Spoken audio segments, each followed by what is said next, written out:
ஆத்து ஓரத்துல வயசான ஆடு மேஞ்சு நிறுந்துச்சு தனியா.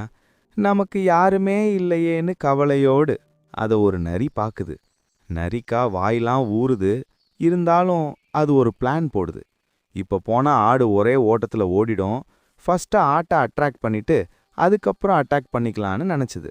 நரி அந்த ஆட்டுக போய் 4 வார்த்தை ஆசையா பேசி ஆடு ஆன்ட்டிய கரெக்ட் பண்ணிடுச்சு. ஆன்ட்டி, இந்த வயசுல நீங்க தனியா அலைவத பார்க்க எனக்கு கஷ்டமா இருக்குது. நானும் தனியா தான் இருக்கேன். நாம ஏன் ஒருத்தருக்கு ஒருத்தர் துணையா இருக்கக்கூடாது? பல வருஷமா ஒரு பேச்சு துணைக்கு யாருமே இல்லைன்னு ஏங்கிட்டு இருந்த அந்த ஆடு ஆன்ட்டி நரியோட பாசமான பேச்சை கேட்டு மயங்கிடுச்சு. கொஞ்ச நாளுக்கு அப்புறம் நரி சொல்லுது, ஆன்ட்டி, இதை விட நல்ல பச்சை பசேர்னு புல்லு இருக்கு. அங்க உங்களை கூப்பிட்டு போறேன். ஆடு நரிய முழுசா நம்பி பின்னாடியே போச்சு. ஒரு ஆழமான பள்ளத்துல குதிச்சுட்டு, ஆன்ட்டி, பயப்படாம குதிங்க, நான் உங்களை பாத்துக்கிறேன். ஆடு நரிய கண்மூடித்தனமா நம்பி பள்ளத்துல குதிச்சது.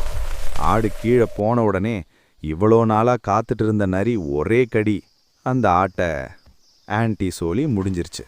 தான் யார துணையாக நினைச்சதோ அவரே வினையா மாறிட்டாங்க. இந்த காலகட்டத்துல எதிரிங்க வாளோட வரத்தில்ல, இனிமையா பொய்யான வார்த்தையோடு தான் வரங்க.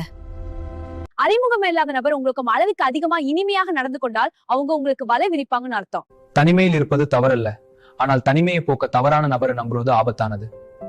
அப்படின்னு சொல்லி ஃப்ரெண்ட்ஸ்க்கு ஷேர் பண்ணிட்டு சேனலை சப்ஸ்கிரைப் பண்ணிருங்க.